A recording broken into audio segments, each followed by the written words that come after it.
विवेकानंद आणि कोरोनामुळे गट्टू चिंकीची शाळा मागील 11 महिन्यांपासून बंद होती.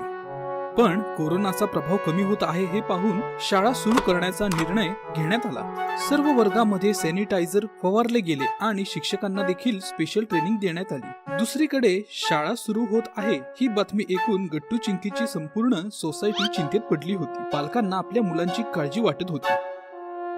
गट्टू चिंकीचे पप्पा, उद्या तुम्ही तुमच्या मुलांना शाळेत पाठवणार आहात का?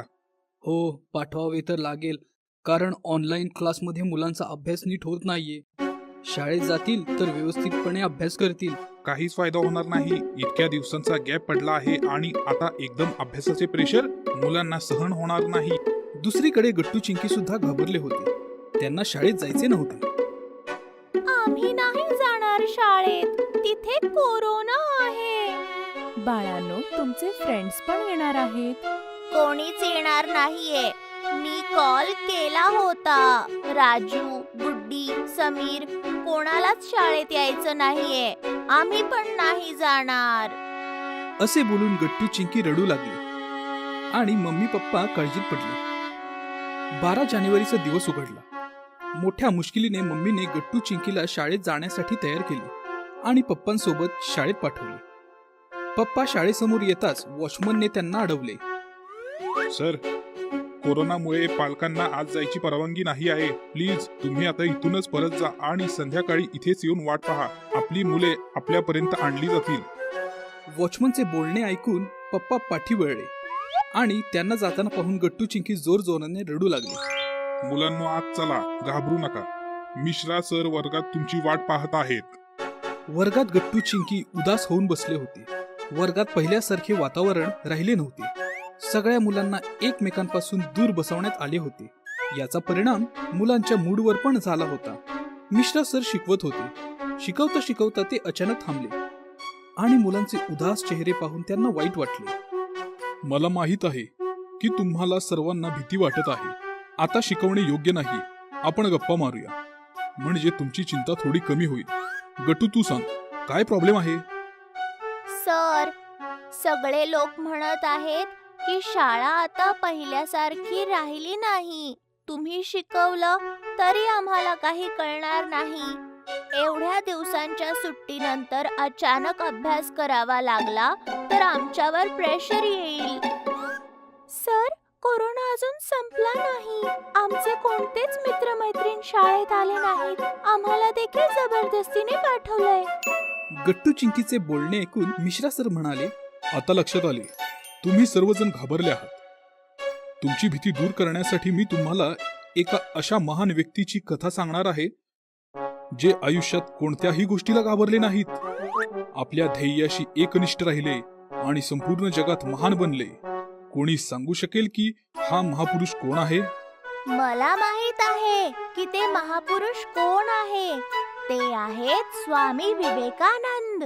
अगदी बरोबर गट्टू. स्वामी विवेकानंदांची कथा आणि त्यांचे विचार आज आपल्यालाच नाही तर संपूर्ण जगाला या कोरोनाच्या दलदलीतून बाहेर काढण्याची प्रेरणा देऊ शकतात. सर, सांगा ना त्यांची कहाणी. पायी यात्रा करत असताना एकदा स्वामी विवेकानंद जंगलातून जात होते. तेव्हा काही माकडे त्यांचा पाठलाग करू लागले. स्वामीजी घाबरले आणि जोरात धावू लागले. माकडे सुद्धा त्यांच्या पाठी धावू लागली. स्वामीजी पुढे आणि माकडे त्यांच्या पाठी.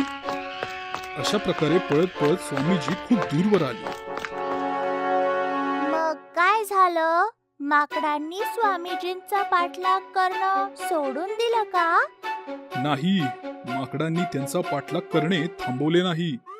पळता पळता स्वामीजींनी विचार केला की मी पळत आहे म्हणून जी माकडे माझा पाठलाग करत आहेत, म्हणजे मी घाबरत आहे म्हणून हे मला घाबरवत आहेत. मी जर न घाबरता त्यांचा सामना केला तर कदाचित हे स्वतःहूनच माघार घेतील. मुलांनो, स्वामीजी पळता पळता थांबले. त्यांनी एक काठी घेतली आणि मोठ्या हिमतीने तसेच उभे राहिले आणि आश्चर्य झाले. माकडे सुद्धा थांबली आणि काठी पाहून पळून गेली. अशा प्रकारे स्वामीजींनी मोठ्या हिमतीने संकटाचा सामना केला आणि ते यशस्वी झाले. ह्या गोष्टीमधून आपण काय शिकलात? चिंकी उभी राहून सांगू लागली.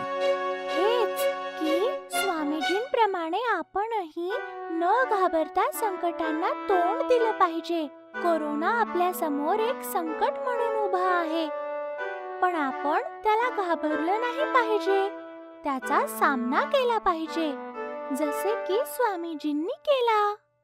आपण जेवढे घाबरू तेवढाच कोरोना आपल्याला घाबरवेल. आपला उद्देश शिक्षण आहे. आपण न घाबरता सावधानी बाळगून आमच्या शिक्षणावर फोकस केला तर आपण आपले लक्ष्य नक्कीच प्राप्त करू. कारण स्वामीजींनी म्हटले आहे, उठा, जागे व्हा आणि जोपर्यंत लक्ष्य प्राप्त होत नाही तोपर्यंत थांबू नका. तर मग सांगा, तुम्ही कोरोनाला घाबरणार आहात का?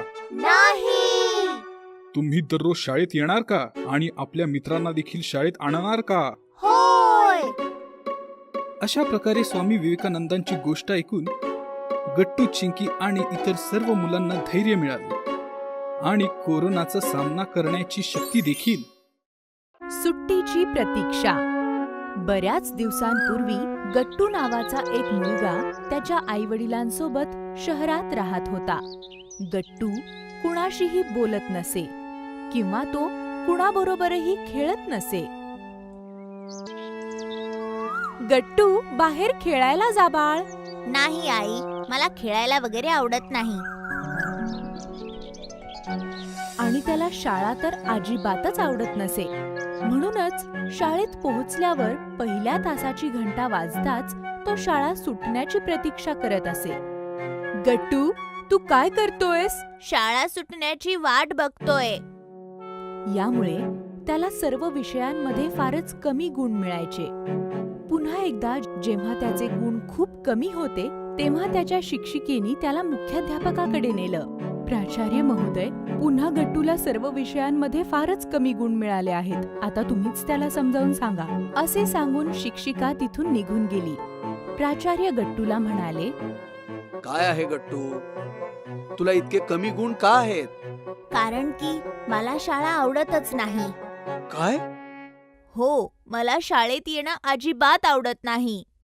पण शाळेत नवनवीन पुस्तकं आहेत, नवीन मित्र आहेत, ज्यांच्या बरोबर आपण खेळतो, त्यांच्याशी गप्पा मारतो. मग तुला शाळा का आवडत नाही? कारण मला वाचणं, खेळणं आणि कोणाशी बोलणं आवडतच नाही. गट्टूचं म्हणणं ऐकून घेतल्यावर मुख्याध्यापकांना खरी समस्या काय आहे हे समजलं. त्यांनी गट्टूला सांगितलं, चल, मी तुला एक गोष्ट सांगतो. एकदा पुणे एका गावी चंदन नावाचा मुलगा राहत होता. जेव्हा चंदन मोठा झाला तेव्हा त्याने ठरवलं की आता मी सुद्धा गावातील बाकी लोकांप्रमाणे शहरात काम करायला जाईल. आणि दुसऱ्याच दिवशी तो काही गाववाल्यांसोबत निघाला. गाव आणि शहराच्या मध्ये एक मोठी नदी होती. नदी बघून चंदन थांबला आणि विचार करायला लागला, मी ही नदी कशी पार करणार? मला तर पोहताच येत नाही. कुठे नदी पार करण्याच्या विचारामध्ये मी पहिल्याच दिवशी बुडून जायला नको. काय झालं चंदन, तू काय विचार करतोयस? चल पटकन पोहून नदी पार करूया. चंदनला माहिती होतं की जर तो म्हणाला की त्याला पोहता येत नाही तर सगळेच त्याला हसतील. म्हणून तो म्हणाला, नाही नाही, मी पोहून गेलो तर माझे कपडे भिजतील. तुम्ही सगळे चला, मी नदीच्या पुढे जाऊन फिरून येतो. पण नदी तर खूपच मोठी आहे, तू वेळेमध्ये कामावर पोहोचू शकणार नाहीस. मी खूप जोरात पळतो, बघा मी तुमच्या आधी पोहोचेल. चंदन असे बोलल्यावर गाववाले पोहून नदी पार करून गेले आणि चंदन नदी पार करण्यासाठी पळत निघाला. परंतु नदी खूपच लांब होती. ही नदी तर खरंच खूप लांब आहे. पण काही नाही, मी वेळेत कामावर पोहोचेल. पण जेव्हा तो कामावर पोहोचला तोपर्यंत खूप उशीर झाला होता. मला पहिल्याच दिवशी उशीर झाला. काही नाही, उद्यापासून मी लवकर येईल. दुसऱ्या दिवशी तो सूर्य उगवायच्या आधीच घरातून बाहेर पडला. त्याने धावत नदी पार केली आणि कामावर सगळ्यात आधी पोहोचला. आज तर मी काम सुरू व्हायच्या आधीच कामावर पोहोचलो. अशाच प्रकारे तो रोज सगळ्यात आधी उठून नदी पार करून कामावर जाऊ लागला. आणि मग एके दिवशी त्याला उठायला उशीर झाला. तो धावत नदीपर्यंत पोहोचला तर सगळे गाववाले नदी पार करत होते. चंदन, असं वाटतंय की आज तुला उशीर झाला. आज तू वेळेवर कामावर नाही पोहोचू शकणार. गाववाल्यांनी नदी पोहत पार केली आणि चंदन तिथेच उभा राहून विचार करू लागला. जर मी आज कामावर गेलो नाही तर मालक खूपच रागावतील, पण मला पोहता पण तर येत नाही. परंतु चंदनकडे काहीच मार्ग नव्हता. म्हणून त्याने विचार केला, चला एक प्रयत्न करतो. असा विचार करून त्याने नदीमध्ये उडी मारली. अरे, हे पाणी तर खूपच खोल आहे. लोक कशी पोहतात? मला तर खूप भीती वाटते. आणि मग त्याने पोहायला सुरुवात केली आणि बघता बघता तो पोहू लागला. त्याला स्वतःवर विश्वासच बसत नव्हता. अरे, मी तर पोहायला लागलो. मला तर माहितीच नव्हतं की मला तर पोहता येतं. आणि मग तो रोज बाकी गाववाल्यांप्रमाणे पोहत नदी पार करू लागला. गट्टू, या गोष्टीमधून आपण काय शिकलो? हेच की पोहणं सोपं असतं. नाही, या गोष्टीमधून आपण हे शिकलो की जोपर्यंत तुम्ही दुसऱ्या मुलांशी बोलणार नाहीत तोपर्यंत तुम्हाला कसं कळणार की तुम्हाला त्यांच्याशी बोलणं आवडत नाही, किंवा तुम्हाला खेळायला आवडत नाही, किंवा अभ्यास करायला आवडत नाही. म्हणून तू सुद्धा या सर्व गोष्टी करून बघ आणि मग हे ठरव. गट्टूला मुख्याध्यापकांचं बोलणं समजलं. दुसऱ्याच दिवशी त्याने सर्व मुलांशी बोलण्याचा प्रयत्न केला. गट्टू, तुला कोणतं कार्टून आवडतं? मला YouTube वर येणारे पुंटून किड्सचे कार्टून आवडतात. ते तर आम्हाला पण आवडतात. आणि गट्टूला त्यांच्यासोबत बोलणं आवडायला लागलं. अशा प्रकारे त्याने अभ्यास सुरू केला तर त्याला अभ्यास सुद्धा आवडायला लागला आणि खेळणं सुद्धा. अरे, ही शाळा तर खूपच मजेदार असते. आता मी पण शाळेच्या सुट्टीची वाट नाही बघणार. अशा प्रकारे मुख्याध्यापकांची गोष्ट ऐकून गट्टूने सुट्टीची वाट बघणं बंद केलं आणि तो शाळा एन्जॉय करू लागला. गट्टू चिंकीचे आजोळ. उन्हाळ्याची सुट्टी होती. गट्टू चिंकी दिवसभर सोसायटीच्या मुलांसह खेळत राहायचे. एकदा संध्याकाळी ते दोघे खेळून झाल्यावर घरी आले. हॉलमध्ये मम्मी खूप आनंदाने पप्पांशी गप्पा मारत होती. आई, काय झालं आहे? तू एवढी खुश का आहेस? आनंदाचीच गोष्ट आहे. तुमच्या आजीचा फोन आला होता. तिने बोलावलं आहे. उद्या आपण सगळे आजी आजोबांच्या घरी जाणार आहोत. हे ऐकून गट्टू चिंकीचा आनंद गगनात मावेनासा झाला. ये, चल पॅकिंग सुरू करू. आजी आजोबांच्या गावी जाऊ आणि खूप मजा करू. मग काय, दुसऱ्या दिवशी सकाळी लवकरची ट्रेन पकडून गट्टू चिंकी मम्मी पप्पा भरपूर सामान घेऊन आजी आजोबांच्या गावी जाण्यास निघाले. गट्टू चिंकीचे आजोळ खूप सुंदर आणि छोटेसे गाव होते. इथे सगळे जण शेती करायचे आणि मिळून मिसळून राहायचे. आजी आजोबांचे घर सुद्धा खूप सुंदर आणि मजेशीर होते. गट्टू चिंकी जेव्हा आजी आजोबांच्या घरी पोहोचले तेव्हा मामा मामी, आजी आजोबा आणि मावशी काका सगळे त्यांच्या स्वागतासाठी उभे होते. सगळेजण गट्टू चिंकीला भेटायला आतुर होते. गट्टू चिंकी, माझ्याकडे या. मी तुम्हाला चिंचा देईन खायला. हो बाळांनो, चला आपण शेतावर जाऊ. काकांनी तुमच्यासाठी खूप मोठा झोपाळा बांधला आहे. इकडे या, काका तुम्हाला झोपाळ्यावर खेळवतील. या मुलांनो, मी झोका देतो तुम्हाला.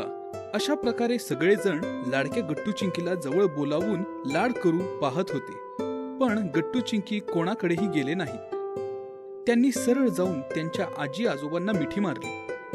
नंतर हातपाय धुवून आजीने खास त्यांच्यासाठी बनवलेले जेवण जेवून गट्टू चिंकीने थोडा आराम केला आणि मग दोघेही आजोळी मजा करण्यासाठी तयार झाले. हे घ्या, मी खास तुमच्यासाठी चिंचेचं पन्ह बनवलं आहे. पटकन पिऊन घ्या, म्हणजे उन्हाचा त्रास होणार नाही. मामी, चिंचेचं पन्ह म्हणजे काय? चिंचेचं पन्ह म्हणजे चिंचेचं सरबत. जसं लिंबूचं किंवा आवळ्याचं सरबत असतं ना, अगदी तसंच हे चिंचेचं सरबत आहे. हे उन्हाळ्यात पिलं जातं. मामीने बनवलेले चिंचेचे पन्हे पिऊन गट्टू चिंकी ताजेतवाने झाले. काकांनी आंब्याच्या झाडाला मोठा झोळा बांधला होता. गट्टू चिंकी झोपाळ्यावर जाऊन बसले. आणि झोके घेत घेत आनंद घेऊ लागले. काकांनी झाडावरून कैऱ्या काढल्या आणि मावशीने त्यांना मीठ मसाला लावून गट्टू चिंकीच्या समोर ठेवल्या. कैऱ्या पाहताच गट्टू चिंकीच्या तोंडाला पाणी सुटले आणि पाहता पाहता त्यांनी सगळ्या कैऱ्या संपवून टाकल्या.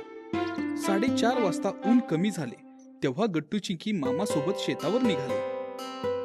शेत खूप हिरवागार आणि प्रसन्न होते. गाय, बैल आणि म्हैस, पिल्लू त्या दोघांना टक लावून बघत होते. मामा सोबत गट्टू चिंकीने सगळ्या गुरांना चारा घातला आणि पिल्लांसह खूप मस्ती केली आणि सेल्फी सुद्धा काढली. नंतर मामाने गाय आणि म्हशीचे दूध काढले आणि ताजे ताजे दूध गट्टू चिंकीला प्यायला दिले. मामा खूप मजा आली आम्हाला. संध्याकाळ झाली तशी गट्टू चिंकी मामा सोबत घरी परतले आणि आजोबांसोबत वेळ घालवू लागले. चला गट्टू चिंकी, मी तुम्हाला गावात फिरायला नेतो आणि तुम्हाला माझे मित्र सुद्धा दाखवतो. मग गट्टू चिंकी आजोबांसह गावात फेरी मारायला निघाले आणि आजोबांच्या मित्रांना सुद्धा भेटले. अरे रामराव, हे माझे नातू आणि नात आहेत, शहरातून आले आहेत. नमस्कार. हाय, आपण कसे आहात? अशा प्रकारे गट्टू चिंकीने थोड्या गप्पा मारल्या. नंतर गावातील मुलांसोबत खेळले. तोपर्यंत रात्र झाली. नंतर गट्टू चिंकी आजोबांसह घरी जेवायला परतले. मुलांनो, मी आणि मामीने तुमच्या आवडीचं जेवण बनवलं आहे आज. आजी, आज तू मला भरव. आजी, मला पण भरव ना. हे ऐकून आजी हसू लागली. ठीक आहे, ठीक आहे. मी तुम्हा दोघांनाही भरवते हा. आजीने भरवल्यावर गट्टू चिंकीने पोटभर जेवण केले. जेवून झाल्यावर सगळेजण झोपायची तयारी करू लागले आणि अचानक गट्टू चिंकीला गरम वाटू लागले. आजी, घरात किती गरम वाटत आहे. पंख्यातून सुद्धा गरम हवा येत आहे. तुमच्याकडे तर एसी पण नाही. आम्हाला तर एसीची सवय आहे. रात्रभर झोप येणार नाही आता. हे ऐकून आजी आजोबांसह सगळेजण हसू लागले. गट्टू चिंकीला काही समजेना की काय चालले आहे. तुम्ही सगळेजण का हसत आहात? आम्ही काही चुकीचं बोललो का? नाही बाळा, तू चुकीचं बोलला नाहीस. आमचं गाव छोटस आहे. आमच्याकडे कुठून येणार एसी? पण आमच्याकडे असा एक एसी आहे जो शहरात कोणाकडेच नाही मिळणार. हे ऐकून गट्टू चिंकी चकित झाले. असा कोणता एसी आहे तुमच्याकडे? नैसर्गिक एसी. निसर्गाच्या कृपेने गावात भरपूर झाडं आणि हिरवळ आहे. त्यामुळे रात्रभर हवा थंड असते. म्हणून आपण घरात नाही झोपणार, वर गच्चीवर आकाशाच्या खाली झोपणार आहोत. थंडगार हवा असते आणि ह्या एसीची मजा घेणार आहोत. हे ऐकल्यावर गट्टू चिंकीला खूपच आनंद झाला. मामा आणि मामीने मिळून गच्चीवर गाद्या टाकल्या आणि अंथरूण घातले. आजी, मी तुझ्याकडे झोपणार. आणि मी पण. हो हो, तुम्ही दोघेही माझ्याकडे झोपा. मग काय, आकाशाच्या खाली थंड हवेत गट्टू चिंकी आजीकडे झोपले आणि आजीच्या गोष्टी ऐकता ऐकता त्यांना झोप कधी लागली हे कळले सुद्धा नाही. ट्रेनचा प्रवास. गट्टू चिंकीने पप्पांच्या कारने प्रवास केला होता. मामाच्या बाईकवर पण ते बसले होते. रिक्षामध्ये बसले होते. बसने प्रवास केला होता. एवढंच नाही तर काही दिवसांपूर्वी त्यांनी प्लेनने देखील प्रवास केला होता. पण बिचाऱ्या गट्टू चिंकीला एकच वाईट वाटायचं. त्यांनी आतापर्यंत ट्रेनने प्रवासच केला नव्हता. ते जेव्हा संधी मिळेल तेव्हा पप्पांकडे हट्ट करायचे. पण पप्पा एकच उत्तर द्यायचे, पप्पा तुम्ही आम्हाला ट्रेन मध्ये कधी बसवणार? ट्रेन मध्ये बसायचंय, चला सावित्री गार्डन मध्ये. काय पप्पा तुम्ही? आम्हाला त्या गार्डन मधल्या छोट्या ट्रेन मध्ये नाही बसायचं. तुम्ही नेहमी त्याच ट्रेन मध्ये बसवता. तर मग कुठल्या ट्रेन मध्ये बसायचंय? आम्हाला खऱ्या ट्रेन मध्ये बसायचं आहे. झुक करणाऱ्या, रुळावर चालणाऱ्या, लांब लचक डब्यांच्या ट्रेन मध्ये बसायचंय आणि झुक करत खूप फिरायचं आहे. गट्टू चिंकी एवढं बोलून थांबले नाही. ते पप्पांसमोर झुकझुक करत ट्रेनची ऍक्टिंग करू लागले आणि नाचू लागले. आणि बिचारा पप्पांचे कान दुखून गेले. गट्टू चिंकी दररोज युट्यूबवर ट्रेनचे व्हिडिओज पाहायचे आणि रोज ट्रेन बद्दलच बोलायचे. मम्मीला त्यांची अशी परिस्थिती पाहून खूप वाईट वाटायचं. एके दिवशी मम्मीने पप्पांना विचारले, तेव्हा पप्पा म्हणाले, अरे मला पण वाटतं की मुलांसोबत ट्रेनचा प्रवास एन्जॉय करायचा, पण ऑफिसच्या कामापासून वेळ कुठे मिळतो? काही नाही, खूप केलं ऑफिसचं काम. आता जरा मुलांसाठी पण वेळ काढा. मी बोलू का आनंद सरांशी तुमच्या सुट्टीबद्दल, का तुम्ही उद्या 5 दिवसांची सुट्टी मंजूर करून घेणार? यावर पप्पा काय उत्तर देणार? त्यांना मम्मीचं म्हणणं ऐकावंच लागलं. दुसऱ्या दिवशी गट्टू चिंकी शाळेत गेले. तेव्हा त्यांच्या पाठोपाठ मम्मी पण शाळेत गेली आणि हेडमास्टर मिश्रा सरांना भेटले. खरं तर मी अशी सुट्टी देत नाही, पण आमच्या गट्टू चिंकीने ट्रेनचा प्रवास नाही केला तर मग काय केलं? ते दोघही माझे हुशार विद्यार्थी आहेत. त्यांना घेऊन जा आणि ट्रेनचा प्रवास करून आणा. त्यांना मी 5 नाही 6 दिवसांची सुट्टी देतोय. Thank you very much sir. संध्याकाळी जेव्हा गट्टू चिंकी घरी आले तेव्हा मम्मीने एकदम धमाकाच केला. गट्टू चिंकी, उद्यापासून 6 दिवस शाळेला जायची काही गरज नाही. पण का मम्मी? कारण उद्या आपण कोकणात जाणार आहोत, तुमच्या मावशीकडे, ते सुद्धा ट्रेनने. हा धक्का तर गट्टू चिंकीला सहनच झाला नाही. त्यांच्या डोळ्यातून अश्रू वाहू लागले. अरे रडताय कशाला? तुम्ही तर नाचायला पाहिजे. पण मिश्रा सर, 1 दिवसाची पण सुट्टी नाही देणार.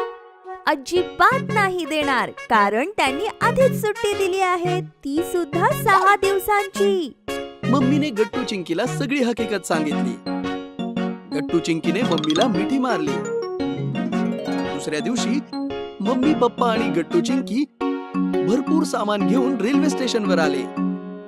त्यांना पाहून एक कुली धावत आला. त्यांचं सामान उचललं. तुम्ही या माणसाला सामान का दिलं? तो सामान घेऊन पळून गेला तर? अरे चिंकी, तो कुली आहे. व्हिडिओ मध्ये आपण बघितलं होतं ना. स्टेशनवर खूप गर्दी होती. वेगवेगळ्या प्रकारचे लोक इकडे तिकडे फिरत होते. कोणी खात होते, कोणी गात होते, तर कोणी लाईन मध्ये उभे राहून तिकीट काढत होते. पण पप्पांनी सगळ्यांची तिकीटं ऑनलाईन बुक केली होती. कुली पाठोपाठ सगळेजण प्लॅटफॉर्मवर उभ्या असलेल्या कोकण एक्सप्रेस कडे गेले. ट्रेन लांबलचक आणि सुंदर होती. गट्टू चिंकी ट्रेनला हात लावून पाहू लागले. तेव्हा पप्पा बोलले, अरे चला लवकर, नाहीतर ट्रेन सुटेल. नंतर सगळेजण आतमध्ये एका एसी कंपार्टमेंट मध्ये जाऊन बसले. थोड्या वेळाने ट्रेन सुरू झाली आणि गट्टू चिंकीला मजा येऊ लागली. असं वाटतंय आपण ट्रेन मध्ये नाही, होडीत बसलो आहे. मजा येते ना? झुक झुक झुक झुक झुक झुक झुक झुक. तेवढ्यात एक माणूस खाण्याची ऑर्डर घेण्यासाठी आला आणि पप्पांनी त्याला ऑर्डर दिली. सर, 15 मिनिटात तुमचं जेवण येईल. तो माणूस निघून गेला. एक एक करत स्टेशन मागे पडू लागले आणि कोकण रेल्वे मोठमोठे डोंगर, ब्रिज आणि टनल पार करून मस्त मजेत हॉर्न वाजवत जात होती. ट्रेन टनेल मध्ये गेली की सगळीकडे अंधार व्हायचा आणि टनेल मधून बाहेर पडताच प्रकाश पडायचा. 5 मिनिटात रात्र, 5 मिनिटात दिवस, हे आपण फक्त ट्रेन मध्येच पाहू शकतो. हो, म्हणूनच ट्रेन मध्ये प्रवास करण्याची मजा औरच आहे. आणि ट्रेनचा प्रवास खूप स्वस्त पण असतो. आणि ट्रॅफिकचा त्रास नाही की पंक्चरचा प्रॉब्लेम नाही. एकदम बरोबर. पण काही लोक ट्रेन मध्ये घाण पण खूप करतात. इथे तिथे पान खाऊन थुंकतात, रॅपर्स, पाण्याच्या बॉटल्स टाकून डब्यात कचरा करतात. हे खूप चुकीचं आहे ना. ट्रेन मध्ये डस्टबिन असते ना, मग आपल्याला कचरा त्यामध्येच टाकला पाहिजे. आपली भारतीय रेल्वे आता जगात 4थ्या क्रमांकावर आहे. रोज करोडो लोकांना त्यांच्या स्थानावर घेऊन जाते, आपलं आयुष्य सोयीस्कर बनवते. लॉकडाऊन मध्ये पण किती काम केलं ट्रेनने. ऑक्सिजन पोहोचवला, औषधं पोहोचवली आणि आज देखील आपल्याला आवश्यक असलेलं सगळं सामान इकडून तिकडे घेऊन जाते भारतीय रेल्वे. म्हणून आपण सर्वांनी तिचा आदर ठेवला पाहिजे, तिला चांगलं ठेवलं पाहिजे. 1 तास झाला. गट्टू चिंकी खिडकीत उभे राहून बाहेर बघून बघून बोर झाले. त्यांना पूर्ण ट्रेन मध्ये फिरायचं होतं. ट्रेन मधले टॉयलेट पाहून आपली जिज्ञासा शांत करायची होती. त्यांनी मम्मी पप्पांकडे फिरायची परमिशन मागितली. तेव्हा पप्पा म्हणाले, हो जा, पण तुम्हाला डब्बा लक्षात राहील ना. आणि हो, दरवाजाकडे उभं राहू नका. ट्रेनच्या बाहेर हात काढू नका. मम्मी. हो बाबा, माहित आहे तुम्ही खूप समजूतदार आहात. जा आता. मग काय, एखाद्या सापासारख्या ट्रेनच्या पोटात गट्टू चिंकी सगळे डबे फिरू लागले. वेगवेगळे लोक, वेगवेगळ्या भाषा ऐकून त्यांना मजा वाटत होती आणि ते टाळ्या वाजवून गाणी म्हणू लागले. तेव्हा इतर प्रवासी सुद्धा त्यांना साथ देऊ लागले. रेलगाडी, रेलगाडी. झुक झुक झुक झुक झुक झुक झुक झुक. बीचवाला स्टेशन बोले. रुक रुक रुक रुक रुक रुक रुक रुक. अशा प्रकारे गट्टू चिंकीने आपल्या आनंदात इतर प्रवाशांना आणि टीसीला देखील सामील करून घेतले. सगळ्यांनी गट्टू चिंकीची स्तुती केली.